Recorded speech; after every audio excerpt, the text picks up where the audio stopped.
Hi everyone, welcome to GoLocal Live. I'm GoLocal News Editor Kate Nagel. Thanks for joining us this Wednesday afternoon in studio.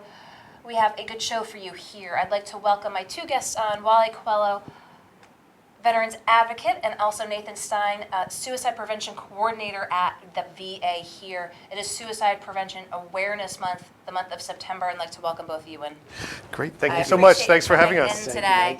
I know both of you were at a meeting this morning. I know you're the chair of the Governor's Council. And as we talked about before the show, this is the #1 priority of the VA now and moving forward. That's correct. That's correct. The #1 clinical priority is to prevent suicide for all veterans, not only the veterans who come to the VA, but all veterans in the area. Actually, all veterans across the whole country. And that's what we were discussing, that really a top priority now is outreach, is getting veterans to the VA that need help. So let's talk a little bit about that, the discussions around that, again, both this month and moving forward. Yes, so what we discovered was that 70% of the veterans who die by suicide have not been connected to the VA within the last couple of years. So we want to make sure that we go out into the community, we contact family members, friends, any community members, and let them know about the VA, and also just getting them aware of that it is a major public health concern and that we need their help, that we need them to look and recognize signs that someone might be feeling distress and expedite them getting connected to help. And Wally, talk with us a little bit about your work, as chair of the council, and this month in particular, you work very closely with Nathan on this. Here we are, again, the month of September, trying to, again, really raise awareness around that. Give us a little bit about your perspective about the work that's being done. My perspective is that we are working very hard at getting the word out, but we're getting it out to our organizations and to the veteran community that is already enrolled and that is already connected with veteran service organizations. There's 61,000 veterans here in the state of Rhode Island, and within the organizations, 5, maybe 10,000 are connected. And out of those, handfuls are actually participants. So we're passing that information within ourselves, but we also need to put out public service announcements to reach the general veteran population that never really gets the information of all benefits that are connected to them, but more importantly now, getting this information on how to recognize and see when there's an issue within your family or a loved one or a co-worker. Again, this being the month to really bring this into the forefront. Nathan, do you think that the VA is making strides? Oh, definitely. Yeah, we're doing a lot of different changes. We're emphasizing it. Everyone is now doing a screening, so every veteran who walks in now is getting screened for suicide. So that's by itself is a huge change. And that's not just in mental health, that's every single department they're getting screened, and then if they screen positive, they're getting a more formal evaluation. So that's a start. And all the outreach we're doing, we're trying to get out there as much as possible and connect and do public service announcements and things like that, and events. Some of the events like so that is a huge change. I think I hope we're making strides. I mean, that should help to make a difference. Right. We have walks coming up. We have that Battle Buddies that's coming up at the Dare to Dream Ranch, which will outreach to many veterans that can connect with other veterans who may be going through the same issues. And I think this is going to be a good event. I want to thank Karen Dalton with the Dare to Dream Ranch for, again, making this possible here today to raise awareness. And again, we'll have more information on that Battle Buddies event taking place at the ranch on October 12th. How important is it within the veterans community for veterans to be talking to one another, as you said, that Battle Buddies of people who may have even gone through the same thing or a different theater, but how important is it that veteran-to-veteran communication for people who have similar life experiences? Oh, it's definitely most important. You should connect with, even make call to an old buddy that you haven't spoke with, or a friend who you hasn't connected with in years. Just checking in, say, how's things going with you?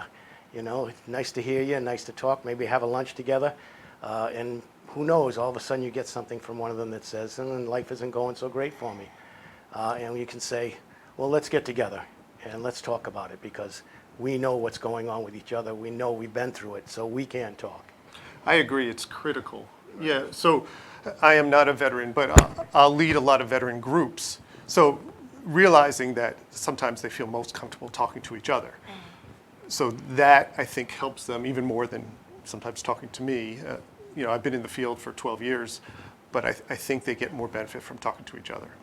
And also family members. We've talked, again, extensively with Karen Dalton as a veteran family member herself about that sort of periphery of folks who are supporting veterans back at home. Talk a little bit about that, what the information that they should need, again, when they have a veteran who they might have concerns about. I'll let Nathan talk to Operation Save. Sure. something like Yeah. that. So, right, when we do outreach, one of the main things that, one of the main trainings we do, it's called a Gatekeeper Training, to help people recognize the signs of that someone might be in a suicidal crisis. It's the acronym is SAVE. SAVE is signs, A is ask the question, V is validate their experience, and E is expedite and encourage them to get treatment or help. And the main number that everyone should know is the 1-800-273-TALK. 1-800-273-TALK. So that's a crisis line. So every veteran or family member and friend can call that line. There's also 83-TALK is a text. They could text. They could also go onto veteranscrisisline.net if they want to chat instead of call or text. Okay. Oh, that's an interesting way, again, if they want that computer approach. Yeah, I think some of the younger veterans are opting for that ways. Maybe they don't feel comfortable talking on the phone. Maybe at least at first they want a little anonymity, so that's one way they do it. Why do you think it is difficult? Well, you talked a little bit about just getting to the veterans with, besides do these, types of media outreach, just public service outreach. Is there a difficulty, again, how to get veterans who might know they might be in a difficult position to say, okay, maybe it's time I seek help? I think it's What very are the difficult. What are the barriers there? The barriers are they're embarrassed by it. We're trying to make them understand that it's not a weakness, it's a strength to talk about it. There's a stigma about suicide that we're trying to put away and put to rest. That's what the S movie a little about. And so that, not to be ashamed. Everybody has issues and problems in life. It depends on how you deal with them. There's no crystal ball out there for us to look through and see what's going on in somebody's life. But if something has, come in their lives, they need to talk about it. It's, I guess, the one thing that all of us as humans need to talk and have somebody to talk with. Sometimes they just don't feel like they have someone they can talk to. And Nathan, talk a little bit about that. You had the screening of the S-word at the Avon, again, bringing it to the forefront of conversation, destigmatizing it. Tell us a little bit about the reaction to that film. The reaction was very positive. We had, I'm not sure how many people, maybe 60, 70 people. And then afterwards we stayed and 4 veterans from the community talked about their experiences with suicidal thinking, suicidal behaviors, people that they know who have died by suicide. So, and the audience members participated, and it was to try to decrease the stigma, because these 4 veterans got up and they talked about it, and they weren't embarrassed to talk about it. And I think a lot of veterans do go through struggles especially when they return, because it's a huge transition. It is. There's a lot of changes. Just as if when someone retires, there's a big transition. There's a big transition when people retire from the military as well. So, Again, Ken Burns did the things they carry with yes. them. I still have to my pocket to this day 2 things that I carry with me that I carried through the war and through until today. That's my wedding announcement and my best friend who didn't make it home from Vietnam. Those are things that you keep with you, and they never go away. They're just where you decide to put them in your mind and how you go forward. And speaking of the things you carry, there is a new initiative now, not through the VA, but something that was even discussed this morning, called Safeguard. Let's talk a little bit about that. A lot of veterans, a lot of individuals do carry, and the interaction of that role of a child might play with maybe stopping someone from taking that final act, and how Safeguard is kind of bringing the two together. So I can say a little bit, and then I'll Go let ahead. you. So one of the main things we want to make sure is that of the veterans who have firearms, which a majority do, that they're using it safely, that it's locked, that the ammunition is stored separately, that it's put away. Because a lot of times people act impulsively. So if we could create any time and distance between the thought and action, that would be beneficial. So, and Safeguard, I don't know a ton about it, but I know that what they do is for free, they will put something locks. on.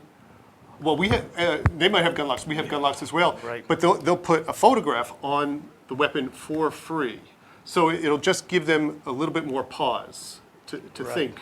If they see their son or daughter, wife, and even in the gun cabinet itself, but certainly on the gun, that as soon as they open it,